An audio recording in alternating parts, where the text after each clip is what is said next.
ನಮಸ್ಕಾರ ವೀಕ್ಷಕರೇ, ನಿಮಗೆಲ್ಲರಿಗೂ VPU ವರ್ಲ್ಡ್ ಚಾನಲ್ಗೆ ಆಧಾರದ ಸ್ವಾಗತ ಸುಸ್ವಾಗತ. ರಾತ್ರಿ 1 ಗಂಟೆಗೆ ಟ್ರೈನ್ ಮೂಲಕ ನಾನು ಮೈಸೂರಿಗೆ ಬಂದೆ ಸ್ನೇಹಿತರೆ. ನನಗೆ 5 ದಿನಗಳ ಕಾಲ ಆಡಳಿತ ತರಬೇತಿ ಕೇಂದ್ರ ಲಲಿತ್ ಮಹಲ್ ರೋಡ್ ಮೈಸೂರಿನಲ್ಲಿ ತರಬೇತಿಯನ್ನು ಹಮ್ಮಿಕೊಂಡಿದ್ದಾರೆ. ಆ ತರಬೇತಿಗೆ ಭಾಗವಹಿಸಲಿಕ್ಕೆ ನಾನು ರೈಲಿನ ಮೂಲಕ ಬಂದಾಗ ಇಲ್ಲಿ ಮೈಸೂರು ರೈಲ್ವೆ ಸ್ಟೇಷನ್ಗೆ ನನಗೆ 6:30ಗೆ ನಾನು ಬೆಳಗ್ಗೆ 6:30ಗೆ ಬಂದೆ.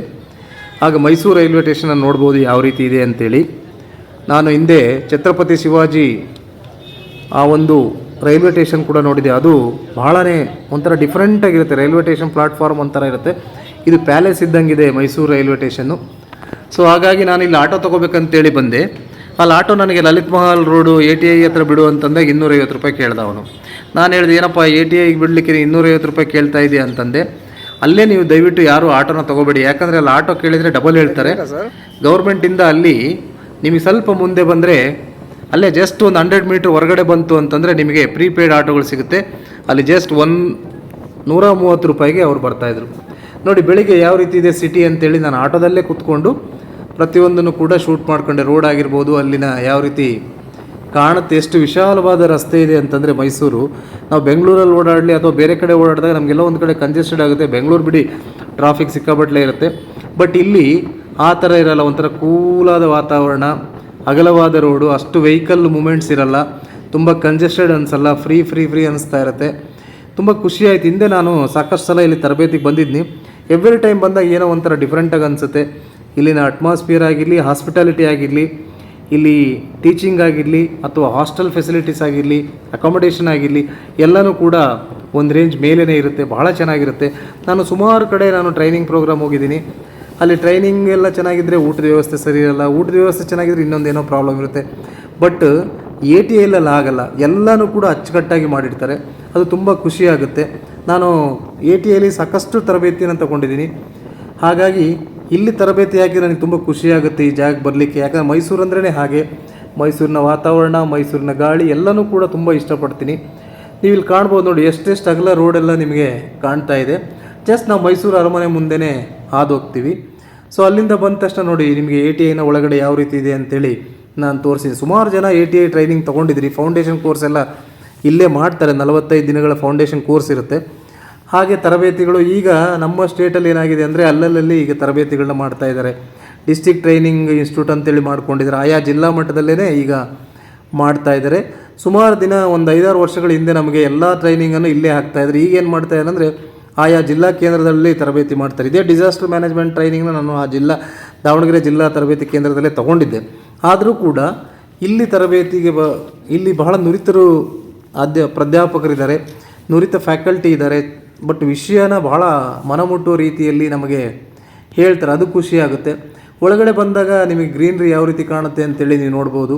ಭಾಳ ಚೆನ್ನಾಗಿ ಮೇಂಟೈನ್ ಮಾಡಿದ್ದಾರೆ. ಗೌರ್ಮೆಂಟ್ದಾದರೂ ಕೂಡ ಒಂದು ಹೈ ಸ್ಟ್ಯಾಂಡರ್ಡ್ ಆಗಿ ಕಾರ್ಪೊರೇಟ್ ಲೆವೆಲಲ್ಲಿ ಯಾವ ರೀತಿ ಇರುತ್ತೋ ಆ ರೀತಿ ಇದನ್ನು ಮೇಂಟೈನ್ ಮಾಡಿದ್ದಾರೆ ಸ್ನೇಹಿತರೆ. ನೀವು ಇದನ್ನು ವಿಡಿಯೋದಲ್ಲಿ ಕಾಣ್ಬೋದು. ಇಲ್ಲಿ ಬಂದಾಗ ನಮಗೆ ಬೆಳಿಗ್ಗೆ 7:30 ಆಯ್ತು, ಇಲ್ಲಿ 8 ಗಂಟೆ ಆಯಿತು ಇಲ್ಲಿ ಬರೋ ಅಷ್ಟೊತ್ತಿಗೆ. ಇಲ್ಲಿ ಬಂದ ತಕ್ಷಣ ನಮಗೆ ರಿಜಿಸ್ಟ್ರೇಷನ್ ಮಾಡಿದರು. ರಿಜಿಸ್ಟ್ರೇಷನ್ ಮಾಡಿದ ತಕ್ಷಣ ನಮಗೆ ರೂಮಲ್ಲಿ ಇಲ್ಲೇ ಒಂದು ರೂಮ್ ಕೊಟ್ಟರು. 3rd ಫ್ಲೋರಲ್ಲಿ ನನ್ನ ರೂಮ್ ಕೊಟ್ಟರು. ಸೊ ಇಲ್ಲಿ ಹೆಂಗಪ್ಪ ಇದೆ ಅಂದರೆ 3rd ಫ್ಲೋರಲ್ಲಿ ರೂಮ್ ಇದೆ, 1st ಫ್ಲೋರಲ್ಲಿ ಸೆಮಿನಾರ್ ಹಾಲ್ ಇದೆ, ಕೆಳಗಡೆ ನಮಗೆ ಊಟದ ವ್ಯವಸ್ಥೆ ಇದೆ. ಸೊ ಒಂದೇ ಬಿಲ್ಡಿಂಗಲ್ಲಿ ಎಲ್ಲನೂ ಕೂಡ ಇರುತ್ತೆ. ಎಲ್ಲೂ ಹೋಗೋ ಅವಶ್ಯಕತೆ ಇಲ್ಲ. ಎಲ್ಲನೂ ಅಚ್ಚುಕಟ್ಟಾಗಿ ಸ್ಟಾರ್ಟ್ ಮಾಡ್ತಾರೆ. ಸೊ 9 ಗಂಟೆಗೆ ನಮಗೆ ಸೆಮಿನಾರ್ ಸ್ಟಾರ್ಟ್ ಆಯಿತು. 9ರಿಂದ ಕಂಟಿನ್ಯೂಸ್ ಮಧ್ಯ ಟೀ ಬ್ರೇಕ್. ಹಾಗೆ ಅದು ಬಿಟ್ಟರೆ 5:30ವರೆಗೂ, 5 ಗಂಟೆವರೆಗೂ, 5:05ವರೆಗೂ ನಮಗೆ ಕಂಟಿನ್ಯೂಸ್ ತರಬೇತಿಗಳು ನಡೀತಾ ಇದ್ದು. ಇದು 5 ದಿನಗಳ ಕಾಲ ಇದೆ. ಯಾಕಂದರೆ ಡಿಸಾಸ್ಟರ್ ಮ್ಯಾನೇಜ್ಮೆಂಟ್ ಅನ್ನೋದು ಬಹಳ ಇಂಪಾರ್ಟೆಂಟು. ಎಲ್ಲರೂ ಕೂಡ ತಿಳ್ಕೊಳ್ಬೇಕಾದಂಥ ಒಂದು ಸಂದರ್ಭ, ಸನ್ನಿವೇಶ. ಯಾಕಂದರೆ ಡಿಸಾಸ್ಟರ್ ಎಲ್ಲ ರೀತಿಯಲ್ಲಿ ಬರುತ್ತೆ. ಪ್ರವಾಹ ಆಗ್ಬೋದು, ಇಲ್ಲ ನಿಮಗೆ ಯಾವುದಾದ್ರೂ ಒಂದು ರೀತಿಯಲ್ಲಿ ವಿಕೋಪ ಆಗುತ್ತೆ, ಡಿಸೀಸಸ್ ಬರ್ಬೋದು. ನೋಡಿ ಮೊನ್ನೆ ಕರೋನಾ ಬಂತು, ಅದು ಕೂಡ ಡಿಸಾಸ್ಟರ್ ಮ್ಯಾನೇಜ್ಮೆಂಟಲ್ಲೇ ಬರುತ್ತೆ. ಹಾಗೆಯೇ ಪ್ರವಾಹ ಆಗಿರ್ಬೋದು, ಬರ ಆಗಿರ್ಬೋದು, ಫೈರ್ ಆಗಿರ್ಬೋದು. ಹೀಗೆ ಏನೋ ಸುಮಾರು ಡಿಸಾಸ್ಟರ್ ಮ್ಯಾನೇಜ್ಮೆಂಟ್, ಈ ಥರ ಮ್ಯಾನೇಜ್ಮೆಂಟ್ ಅಂತ ಬಂದಾಗ ಯಾರ್ಯಾರು ಯಾವ್ಯಾವ ಕರ್ತವ್ಯಗಳನ್ನು ಮಾಡಬೇಕು, ಅದರಲ್ಲೂ ವಿಶೇಷವಾಗಿ ಅಧಿಕಾರಿಗಳು ಯಾವ ಕರ್ತವ್ಯವನ್ನು ನಿಭಾಯಿಸಬೇಕು.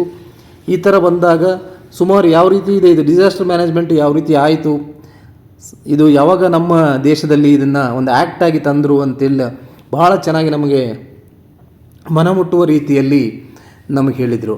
ನೋಡಿ ಸುಮಾರು ಜನ ಇಲ್ಲಿ ಸುಮಾರು 45 ಜನ ನಾವು ಶಿಬಿರಾರ್ಥಿಗಳಿದ್ದೀವಿ. ಇಲ್ಲಿ ನಮಗೇನೋ ಒಂದು ಇದು ಮಾಡಲಿಕ್ಕೆ ಒಂದು ಸ್ವಲ್ಪ ಗ್ಯಾಪ್ ಕೊಟ್ಟರು, ಫ್ರೀ ಟೈಮ್ ಕೊಟ್ಟಿದ್ರು. ಆ ಟೈಮಲ್ಲಿ ಎಲ್ಲರೂ ಕೂಡ ಸ್ವಲ್ಪ ಮೊಬೈಲು ಅದು ಇದು ಬಳಸ್ತಾ ಇದ್ದಾರೆ. ಅದರ್ವೈಸ್ ಇಲ್ಲಿ ಯಾರೂ ಮೊಬೈಲ್ ಬಳಸಲ್ಲ, ಪಿನ್ ಡ್ರಾಪ್ ಸೈಲೆನ್ಸ್ ಇರ್ತಾರೆ, ಚೆನ್ನಾಗಿ ಕೇಳ್ತಾ ಇರ್ತಾರೆ. ಏನೋ ಒಂದು ಆ್ಯಕ್ಟಿವಿಟಿ ಕೊಟ್ಟಿದ್ರು, ಆ ಟೈಮಲ್ಲಿ ಮಾಡ್ತಾಯಿದ್ರು. ಹೀಗೆ ಭಾಳ ಖುಷಿಯಾಗಿ ಇಂಟ್ರ್ಯಾಕ್ಟ್ ಕೂಡ ಅಷ್ಟೇ ಚೆನ್ನಾಗಿ ಮಾಡಿದರು. ಇದರಲ್ಲಿ ನಿಮಗೆ ಕಾಣುತ್ತೆ ಸ್ನೇಹಿತರೆ ಯಾವ ರೀತಿ ಇಂಟ್ರ್ಯಾಕ್ಟ್ ಮಾಡ್ತಾ ಇದ್ದಾರೆ ಅಂತೇಳಿ ನೀವು ವಿಡಿಯೋದಲ್ಲಿ ನೋಡ್ಬೋದು. ಯಾಕೆ ನಾನು ಒತ್ತಿ ಇದನ್ನು ಹೇಳ್ತೀನಿ ಅಂದರೆ, ಹಿಂದೆ ಸುಮಾರು ವರ್ಷಗಳ ಹಿಂದೆ 2005ರಲ್ಲಿ ಆ್ಯಕ್ಟ್ ಆಯಿತು. ಅದರ ಹಿಂದೆ ಈ ಥರ ಪ್ರಕೃತಿ ವಿಕೋಪ ಆದಾಗ ಆ ಟೈಮಲ್ಲಿ ಜಸ್ಟ್ ರಿಲೀಫ್ಗೆ ಒಂದಿಷ್ಟು ಫಂಡ್ ಕೊಡೋದಾಗಲಿ ಅಥವಾ ರಿಲೀಫ್ ಮೆಜರ್ಸು ಅದು ಇದು ಮಾಡ್ತಾಯಿದ್ವಿ. ಆದರೆ ಆ್ಯಕ್ಟ್ ಆದ ನಂತರ ಬಿಫೋರ್ ಆ್ಯಂಡ್ ಆಫ್ಟರ್ ಯಾವ ರೀತಿ ಮಾಡಬೇಕು ಅನ್ನೋದ್ರ ಬಗ್ಗೆ ಯಾರ್ಯಾರು ಯಾವ್ಯಾವ ಕೆಲಸ ಮಾಡಬೇಕು, ಸೆಂಟ್ರಲಲ್ಲಿ ಏನಿದೆ, ಸ್ಟೇಟಲ್ಲಿ ಯಾವುದಿದ್ದಾರೆ, ಹಾಗೆ ಡಿಸ್ಟಿಕಲ್ಲಿ ಯಾರಿದ್ದಾರೆ, ಹೀಗೆ ಹಂತ ಹಂತವಾಗಿ ಬೈಫರ್ಕೇಷನ್ ಮಾಡಿದ್ದಾರೆ. ಹಾಗೆ ಡೆಲಿಗೇಷನ್ ಆಫ್ ಪವರ್ ಕೂಡ ಕೊಟ್ಟಿದ್ದಾರೆ. ಯಾವುದೇ ಇಂಟ್ರೆಸ್ಟ್ ಇಲ್ಲ, ನಾನು ಕ್ಲೀನಾಗಿ ನಡ್ಕೊಂಡು ಹೋಗ್ಬೇಕು, ಮನೆಗೆ ವಾಪಸ್ ರಿಟರ್ನ್ ಮನೆಗೆ ಹೋಗ್ಬೇಕು, ಸೇಫ್ ಆಗಿ ಮನೆಗೆ ಬರ್ಬೇಕು.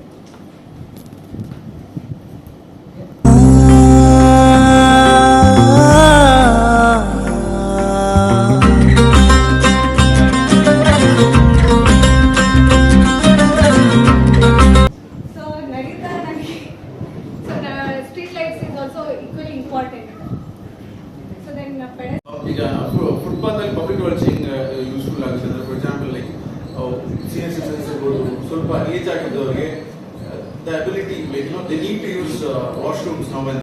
ಹಾಜರಾಗಿದ್ದ 40 ಜನ ಶಿಬಿರಾರ್ಥಿಗಳ ಪೈಕಿಯಲ್ಲಿ 4 ಗುಂಪುಗಳನ್ನು ವಿಂಗಡಣೆ ಮಾಡಿದರು. 4 ಗುಂಪುಗಳಿಗೂ ಕೂಡ ಈ ಒಂದು ಡಿಸಾಸ್ಟರ್ ಮ್ಯಾನೇಜ್ಮೆಂಟ್ ಕುರಿತು ಒಂದಿಷ್ಟು ಕಾರ್ಡ್ಸನ್ನು ಕೊಟ್ಟಿದ್ದರು. ಅದರಲ್ಲಿ ನಿಮ್ಮ ಥೀಮ್ ಏನು, ನಿಮ್ಮ ಅದೆಲ್ಲ ಮಾಡಿ ಅದನ್ನು ಎಕ್ಸ್ಪ್ಲೇನ್ ಮಾಡಬೇಕಾಗಿತ್ತು. ಅದು ಕೂಡ ಬಹಳ ಚೆನ್ನಾಗಿತ್ತು. ಒಬ್ಬೊಬ್ಬರು ಒಂದೊಂದೆಲ್ಲ ಸೆಲೆಕ್ಟ್ ಮಾಡಿಬಿಟ್ಟು ಅದು ಎಕ್ಸ್ಪ್ಲನೇಷನ್ ಎಲ್ಲ ಮಾಡ್ತಾಯಿದ್ರು. ತುಂಬ ಖುಷಿ ಅನ್ನಿಸ್ತಾ ಇತ್ತು. ಹೀಗೆ ಬೇರೆ ಬೇರೆ ಆ್ಯಕ್ಟಿವಿಟೀಸ್ ಎಲ್ಲ ಮಾಡಲಿಕ್ಕೆ ನಮಗೆ ಅವಕಾಶವನ್ನು ಮಾಡಿಕೊಟ್ರು. ಹಾಗೆ ಒಟ್ಟಾರೆಯಾಗಿ ಹೇಳೋದಾದರೆ ಮನುಷ್ಯನಿಗೆ ಎಷ್ಟೇ ಕಲಿತರೂ ಕೂಡ, ಎಷ್ಟೇ ಓದಿದರೂ ಕೂಡ ಮಧ್ಯದಲ್ಲಿ ಈ ಥರ ತರಬೇತಿಗಳನ್ನೆಲ್ಲ ಇದ್ದರೆ ನಮ್ಮ ಒಂದು ಕೌಶಲ್ಯ ಅಭಿವೃದ್ಧಿ ಇಂಪ್ರೂವ್ ಆಗುತ್ತೆ. ಹಾಗಾಗಿ ನಾವು ಜನಗಳಿಗೆ ಕೆಲಸ ಮಾಡಬೇಕಾದಾಗ ಅವ್ರಿಗೆ ಯಾವ ರೀತಿ ನಾವು ಸ್ಪಂದಿಸಬೇಕಾಗುತ್ತೆ, ಅವರ ಕೆಲಸ ಕಾರ್ಯಗಳನ್ನ ಯಾವ ರೀತಿ ನಾವು ನಿರ್ವಹಿಸಬೇಕಾಗುತ್ತೆ ಅನ್ನೋದು ಕೂಡ ಇಂಥ ಒಂದು ತರಬೇತಿಯಲ್ಲಿ ನಾವು ಕಲೀಲಿಕ್ಕೆ ಅವಕಾಶವನ್ನು ಕಲ್ಪಿಸ್ಕೊಟ್ಟಂಗಾಗುತ್ತೆ. ನನಗೆ ತರಬೇತಿ ಕಳಿಸಿದಂಥವ್ರಿಗೆ ನಾನು ನಿಜವಾಗ್ಲೂ ಧನ್ಯವಾದಗಳನ್ನ ಹೇಳಲಿಕ್ಕೆ ಬಯಸ್ತೀನಿ ಸ್ನೇಹಿತರೆ.